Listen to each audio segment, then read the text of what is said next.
So now we come to electric field strength in non-uniform fields, and in terms of the A-level spec, what we mean by a non-uniform field is a radial field. So we're going to revise some work done on Coulomb's law in non-uniform radial fields, and then we're going to reinforce the ideas of force, field strength, electric potential and potential energy for non-uniform fields. So let's start and go back to basics with Coulomb's law. Coulomb's law can be used to define the field strength E for a radial field. So we haven't got an equation as yet for the field strength for a radial field. We've got one for a uniform field, but not for a non-uniform radial field. So if we start off with Coulomb's law, F equals K Q1 Q2 over R squared. From the field strength equation, from the general field strength equation, we know that E equals F divided by Q. So if we just insert Coulomb's law into the second equation, we've got F over Q, and one of the Q's cancels, so we end up with E equals KQ over R squared. Writing this out in full, we would say that E equals 1 over 4 pi epsilon naught Q over R squared. So this is the formula for a field strength at a distance R from a point charge Q. Some people sometimes think, well, hang on, how have you cancelled? Here we had Q1 and Q2, and I've divided by a Q and one of them's gone. Which one went? Here, this is where you have to think that Q1, in my mind, Q1 is the point charge Q, and Q2 is the charge that I've got bringing close to it. So I'm sort of bringing Q2 to Q1. So for the field strength is at the point. I'm dividing by Q2 here because this is the charge that is actually in the field of Q1. So it depends how you reason it, but I always think that Q2s are actually cancelling here, but you could argue that either way. Electric field strength as a vector, this is just a little proof to show that we can add up at any point in the field, we can add up the field strength. So if we've got here a Q1 charge and a Q2 charge plus Q1 and a minus Q2, and we've got in the middle of them a positive test charge, so you will see that at this point in this field between these two charges, then the positive charge of Q1 will cause Q to move this direction towards the right, whereas the negative charge of Q2 will also cause it to be attracted, because the positive is going to be attracted here, but it's going to be repelled from here. So the overall, it's going to move towards the right. If there are two forces acting on it, we would just simply add them up. That the force, we know that the force from Q1 is F1, and then the force from Q2 is F2. So we're going to add those up because we can see that they're both in the same direction. So the resultant force will be the addition of the two. Just using, instead of saying F1, shall we put in that F is equal to QE? We know that. So for force 1 would be equal to the charge Q, little q in the middle, multiplied by E1. And F2 is going to be equal to the charge Q multiplied by E2. So we can add them up. And we also know that the E field strength is equal to F divided by Q.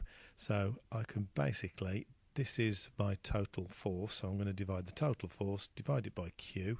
The Q's here will cancel. So I'm ending up with an expression that says the electric field strength E is equal to the field of E1 plus the field of E2. So we are simply adding them up. So the field strength here is equal to the field strength of that plus the field strength of that at this point.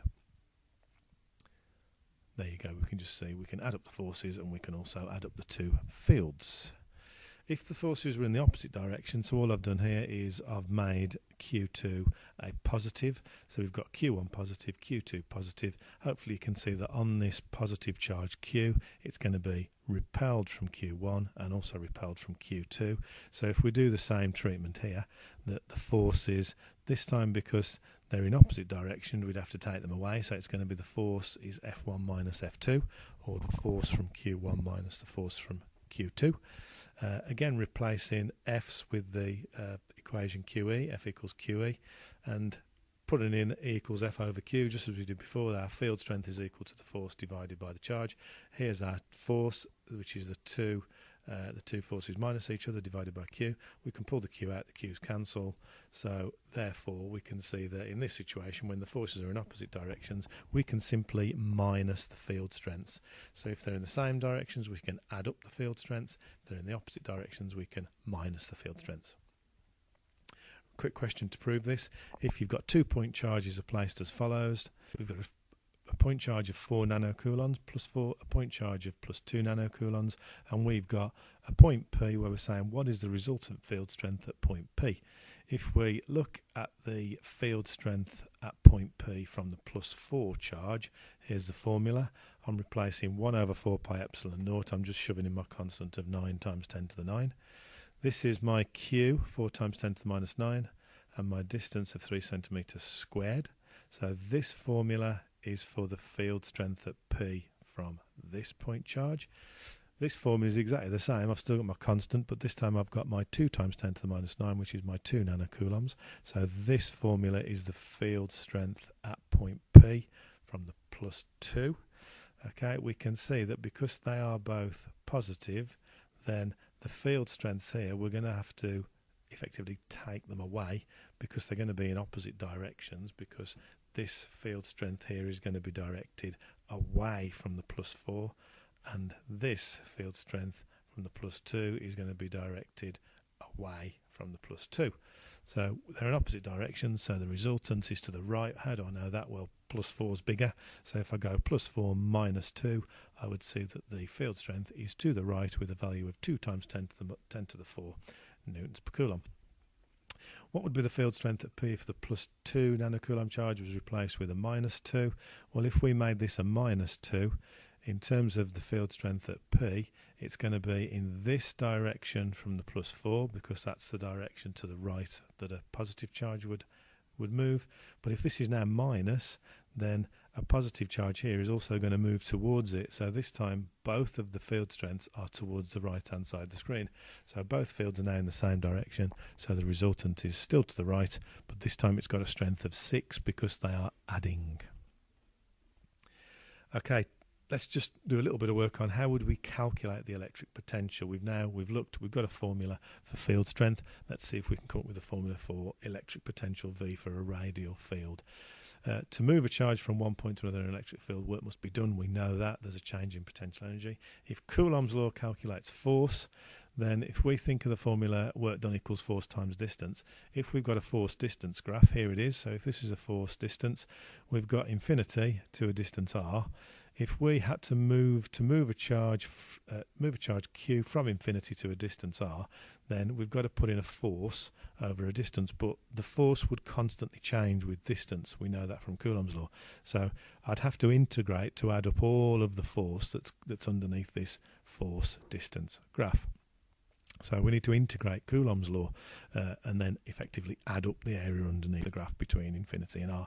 Now this is not on the spec, but it's a little bit of integration. Here's our formula, work equals force times distance. So if I integrated that, then I'm integrating from infinity to r, and here's my force, which is Coulomb's law, and here's my delta r, which is my distance. So I'm going to times that by delta r, so I need to integrate this all with respect to r.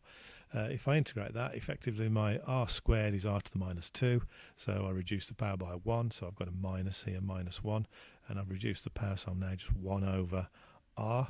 Now if I write this out with my limits in, I'd have my first part of the expression is going to be where my r is infinity, and the second part of the expression is where r is the value of r. Here is shown by the graph. This expression here vanishes because 1 over infinity approaches 0.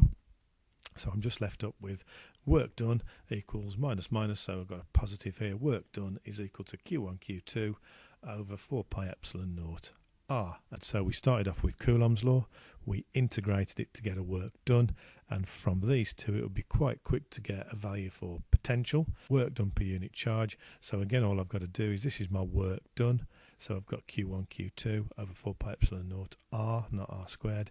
So my work done per unit charge, just divide this expression by Q, which is the charge that is in the field of the other charge Q. So in my mind here I'm saying Q2 vanishes, so I get a formula for potential, which is V equals Q over 4 pi epsilon naught r. Okay, to finish, let's just look at a couple of graphs. Okay, to finish, let's just look at a couple of graphs. This is our electric field graph. It's an inverse square law. Here's the formula. So it falls off quite rapidly. And this is our graph for electric potential, which is no longer an inverse square. It is just inversely proportional. You'd notice a couple of differences. The electric field strength reduces more rapidly than the potential. We know that. And if you're at the surface of the point charge, so here you can see we're at the surface of the point charge on this line, the potential at a surface is constant, but you don't really talk about a field existing inside a point charge, so we'd say our field strength is 0 here, but our potential is constant. And we must remember that potential can be positive or negative depending if Q is a positive or negative charge. So here this graph could be also the negative version.